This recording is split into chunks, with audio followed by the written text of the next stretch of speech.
शंकराचार्य जी का कहना है कि उन्हें अज्ञात लोग ले जाए। प्रयागराज में माघ मेले के दौरान मौनी अमावस्या के दिन हुई घटना को लेकर ज्योतिष पीठ के शंकराचार्य स्वामी अविमुक्तेश्वरानंद सरस्वती का विरोध और तीखा हो गया। सोमवार 19 जनवरी 2026 को उन्होंने प्रेस कॉन्फ्रेंस कर मेला प्रशासन, पुलिस अधिकारियों और राज्य सरकार पर गंभीर आरोप लगाए। शंकराचार्य ने कहा कि यह सिर्फ उनके साथ नहीं बल्कि सनातन परंपरा, साधु संतों और बाल बटकों के सम्मान पर सीधा हमला है। उनका सवाल है कि सरकार के अधीन मेला प्रशासन आखिर कैसे संतों और साधुओं के साथ ऐसा दुर्व्यवहार कर सकता है। स्वामी अविमुक्तेश्वरानंद ने कहा कि सबसे पहला आरोप यह लगाया गया मुझ पर कि बैरिकेड तोड़ा गया, तो उसका सीसीटीवी फुटेज सार्वजनिक किया जाना चाहिए। उन्होंने साफ कहा कि उनके शिविर से संगम स्नान के लिए निकलते समय स्थानीय पुलिस प्रशासन उनके साथ था और उन्हीं पुलिसकर्मियों ने आगे लगी बैरिकेड पर बात कर रास्ता खुलवाया। अगर उनके साथ कोई उद्दंडता कर रहा था तो उस समय क्यों नहीं बताया गया। उन्होंने कहा कि वे हमेशा नियमों का पालन करते आए हैं और आगे भी करेंगे, लेकिन गंगा स्नान के लिए किसी संत को परमिशन लेने की बात अस्वीकार्य है। क्या कोई बच्चा अपनी मां से मिलने के लिए अनुमति लेता है? उन्होंने कहा कि शंकराचार्य का संगम स्नान कोई निजी कार्यक्रम नहीं होता। उनकी डुबकी देखकर लाखों श्रद्धालु प्रेरित होकर आते हैं। इसी वजह से वे अपने मूवमेंट की सूचना पहले से ही दे देते हैं ताकि अव्यवस्था न हो। 3 दिन पहले पूरा कार्यक्रम लिखित रूप में दिया गया था। सूचना को परमिशन मान लेना प्रशासन की भूल है। उन्होंने यह भी याद दिलाया कि माघ मेला और कुंभ मेले में पालकी में स्नान करने की ही परंपरा रही है।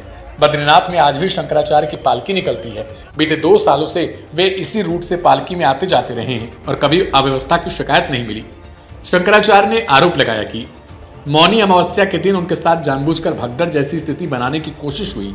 सुबह 9:47 बजे से शाम 5 बजे तक जो कुछ मैंने पालकी से देखा वह कभी नहीं भूल सकते। पालकी से उतारने, धक्का मुक्की करने और मारपीट की कोशिश हुई। उन्होंने कहा मेरे दंडी, सन्यासी और बटुकों को बाल पकड़कर घसीटा गया, जूतों से मारा गया और बुजुर्ग संतों के साथ भी अमानवीय व्यवहार किया गया। शायद रावण भी इतनी निर्दयता न करता। उन्होंने प्रशासन पर भी गंभीर साजिश रचने का आरोप लगाते हुए कहा मुझे जनता की नजरों से दूर करने की कोशिश की गई। अगर मैं जनता से कट जाता तो बड़ी अनहोनी हो सकती थी। मुझे पालकी का कोई शौक नहीं, बल्कि यह व्यवस्था इसीलिए की जाती है ताकि भीड़ नियंत्रित रहे।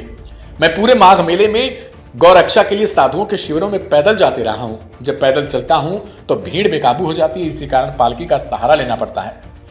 स्वामी अविमुक्तेश्वरानंद ने स्पष्ट कहा कि वे किसी अनशन या धरने पर नहीं बैठे।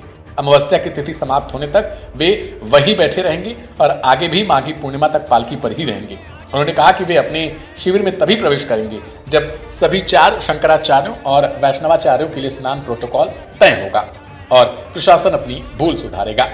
उन्होंने अधिकारियों पर झूठ बोलने का आरोप लगाते हुए कहा कि अगर मुख्यमंत्री झूठ बोल सकते हैं तो कमिश्नर और अफसर क्यों नहीं।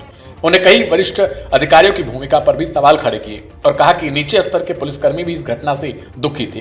प्रशासन द्वारा हिरासत में लिए गए लोगों की मेडिकल रिपोर्ट मौजूद है और अभी भी कुछ अस्पताल में भर्ती हैं। मठ की लीगल सेल आगे की कार्रवाई तय करेगी और जरूरत पड़ी तो हाईकोर्ट का रुख किया जाएगा। सीएम योगी को निशाने पर लेते हुए शंकराचार्य ने कहा कि वे मंदिरों को तोड़ने वाले हैं। वाराणसी में बुलडोजर एक्शन का जिक्र करते हुए कहा कि ज्ञानवापी के पास एक बुलडोजर रात में अतिक्रमण का काम कर रहा था। उसी में ज्ञानवापी की 3 ईंटें गिर गई तो 10,000 मुसलमान इकट्ठा हो गया। धन्य है मुसलमान जो अपने धर्म की रक्षा के लिए निकलता है। और उन्होंने वहीं दूसरी तरफ एक और चीज कही कि हिंदू कायर है जो गौ माता की हत्या पर भी नहीं निकलता है। देखना होगा कि अब इस बयान पर सरकार की ओर से क्या जवाब आता है। इस रिपोर्ट में इतना ही।